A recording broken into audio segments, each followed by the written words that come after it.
Well, hello, everybody. Hope you're doing well. It's our 5-minute recap of the Awe of God. We're on chapter 27. This one is titled, It is Finished. So, obviously, when you hear those words, you think about Jesus and on the cross and how he completed his mission to completion. And that is what this chapter is about. Super quick recap the last few chapters. When we obey God, we need to do it immediately.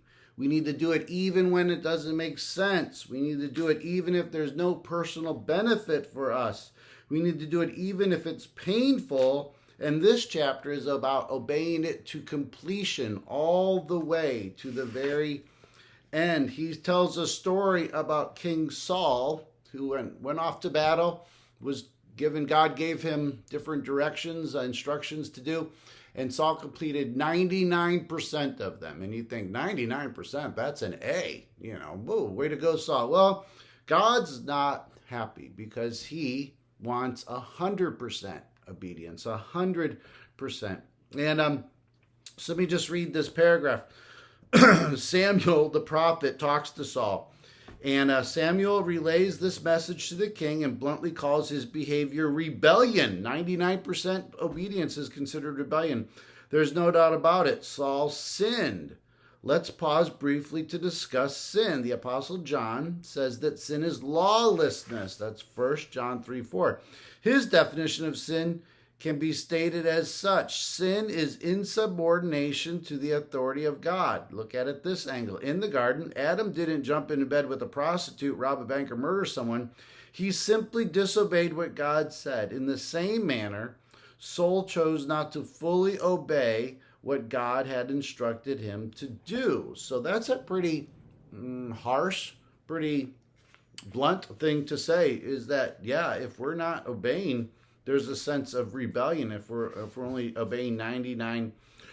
So why did why did he hold back some of the animals? He was supposed to kill everything, all the animals, but he held some back. So why, if you look into the story, Saul was probably trying to secure his reputation. The motivation behind his actions was the fear of man. Saul was insecure. When we have a fear of what other people think about us, it probably is going to hold us back from a complete obedience. In our world today, many are empathetic toward those who are insecure. However, what's behind insecurity is our desire to be accepted, loved, or respected, even at the price of disobedience. We lack the realization of how deeply accepted and loved we are by our Creator. Insecurity needs to be called out for what it is, a dangerous trap. Saul didn't complete the command due to his lack of holy fear. Let's return to Jesus' example. And he was facing rejection, shame, hatred, grueling opposition, physical beatings, and a horrific execution.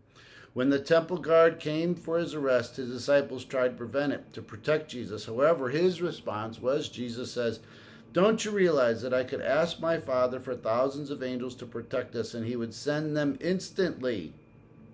But if I did, how would the scriptures have been fulfilled that describe what must happen now?" Obedience to completion was paramount to Jesus. So we can look at the example of Saul and think 99%, well, that's pretty good, but there was still a measure of rebellion in that because of his seemingly fear of man and his reputation with other people. Or we can look at the example of Jesus, who 100% obeyed and asked what God wanted him to do. Just a closing point. And this one, I don't know. I don't know if I push back on this one, but I'm not convinced. It says, almost complete obedience isn't obedience at all. That's a pretty harsh, blunt statement. Jesus set the example for us to fully obey, to the finish, whatever God entrusts us. So yes, we should obey. But I guess, I'll be honest, almost complete obedience isn't obedience at all.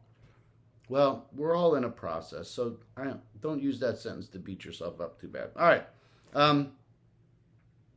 The ponder. Have I started to obey God's word and allowed distractions, pleasure, resistance, approval of others, or any other adversity to cause me to cease and not finish? How can this change? So that's a good question, Have you started obeying but got distracted or kind of succumb to the other pressures? So, all right. So that's a pretty good challenge. Again, we should strive for 100% obedience. Don't get me wrong. 100% should be our goal. Yeah, obedience to completion. All right. Thanks so much. Take care. God bless.